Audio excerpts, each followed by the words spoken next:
Hello, dear friends. A very tan Grandmaster Sergei Shipov is inviting you back to Nalchik for the 10th round. Chess players' lives are like that of rock climbers. It's possible to quickly get to the top and just as quickly get burned under the blazing sun and fall. Though some climb slowly and do everything carefully and calmly. For example, Yevgeny Zhenya Alekseev. He was not a young star. He was never seen as the next champion. Even when he became the champion of Russia, most people were very skeptical about his perspectives, and at this tournament not many thought of him as a favorite. But Yevgeny calmly worked and climbed up to the leading spot. Today he is meeting with the Russian, so to say, son, Alexander Grischuk.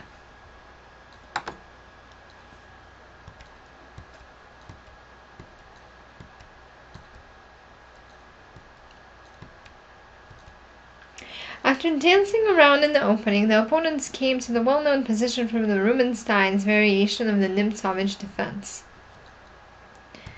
The most principal method of fighting. Black is quickly attacking the white center. White has strengthened the square d4 and got the advantage of two bishops. Of course, his goal is to open up the game at an opportune moment and move the pieces out into the battlefield. The current position has been known and studied for a minimum of 100 years. Of course, modern-day computer programs improve the analysis, but as far as I know, not by much. A standard move.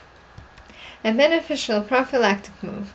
After the opening up of the lines, the square g4 could be used by the knight f6 as well as by the bishop c8.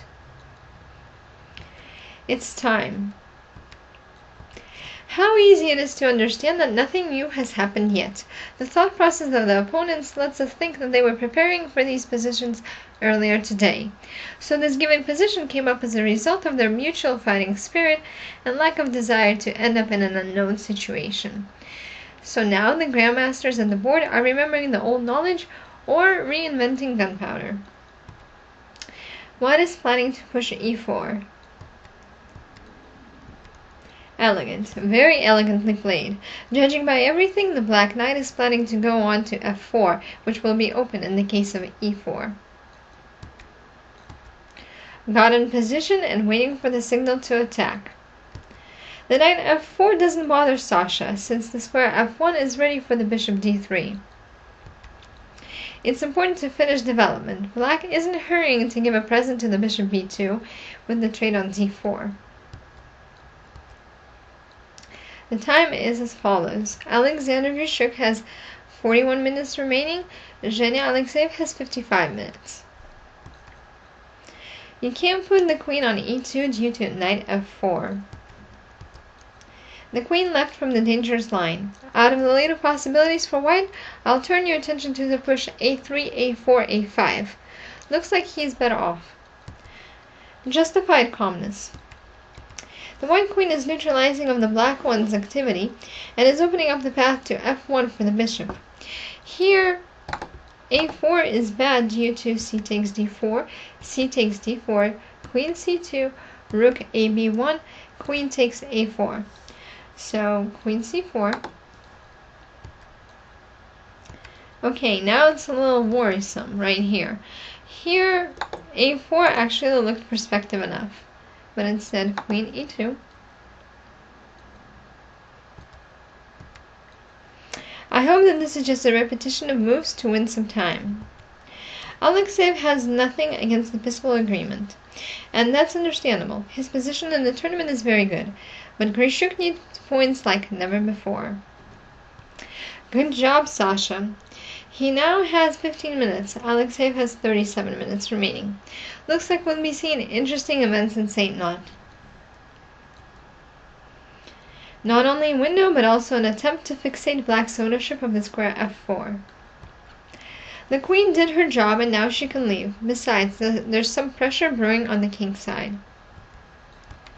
A great idea. Judging by everything, the push of the side pawn can become a weakening of black's position. With the move in the game, white is distracting the black queen from the place of events and gets a great midpoint square e4 for the knight. A good position for a queen. Black is having problems.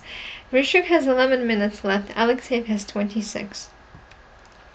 an attempt to solve the problem with therapeutic remedies. A very smart strengthening of the position.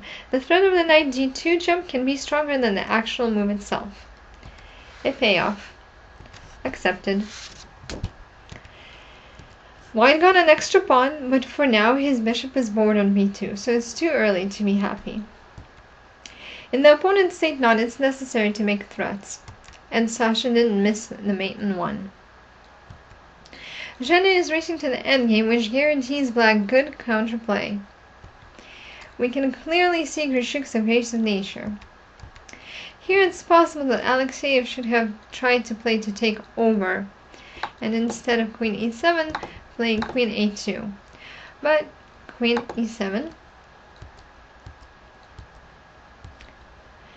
And again Alekseev offers to draw with the dance of the queens. Compromise is not accepted. The time control spot is very close. White is still holding on to the advantage. The dancer returns to the stage. White gets very strong initiative on top of the extra pawn. And desperate means. Jenny is offering the pawn h4 as a gift to his opponent to trade the knights on f5. Yeah, we'll take it. And so the game turned to the opposite colored bishops. I don't think that can compensate for the loss of 2 pawns with a smart play from White. Sasha is acting very aggressively. In the sharp state knot, it's important to surprise the opponent. Made it. Grischuk made the knitting move before the flag fell. Let's look at the position. White's advantage is big and stable. On the king's side, he has the pleasant opposition 3 against 1. It's important to quickly get the bishop b2 out of his cage. Then the win will be just a question of technique. Now we'll watch the realization. I think that Alekseev has the hope of trading all 4 rooks, then White's win will be problematic. Only who let him trade them? The beginning of the freeing up of the bishop. The pawn g7 is definitely feeling uneasy. Not a threat. After the trade of the rooks on c4, rook e7 will follow with the deciding threats by White. So we can trade one pair of rooks. The bishop is hurrying to a6. Judging by everything, Grischuk is planning to just give away the pawn c4 and break through with the rook on the attacking position. Forward through e8 to e7. The black rook has to leave the 7th row. The last chance, another pin with the bishop. No, it's all hopeless. The pawn g7 falls with the check, after which 3 white pawns run to the end of the board. Black resigned. No, Alekseev couldn't stay on the top, burned and fell down. He played too passively and wanted to draw way too much. And I can just praise Grischuk's game. He led the game very calmly and skillfully, and deservedly won. With you, dear friends, was in Grandmaster Sergei Shipov. Thank you very much for your attention. Have a good day.